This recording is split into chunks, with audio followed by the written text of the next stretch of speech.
Dalawang low-pressure area ang binabantayan sa labas ng Philippine Area of Responsibility. Ang unang LPA nasa 775 kilometers west-northwest ng Itbayat, Batanes. Yan ang dating bagyong Bising.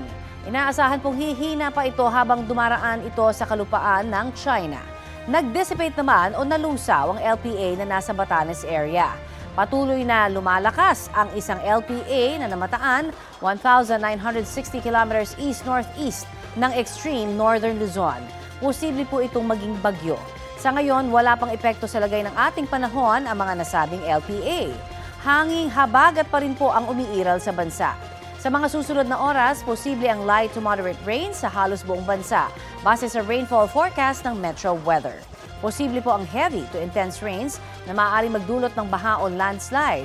Umaga bukas at linggo, may tsansa ulit ng ulan sa ilang bahagi ng Southern Luzon, Visayas at Mindanao.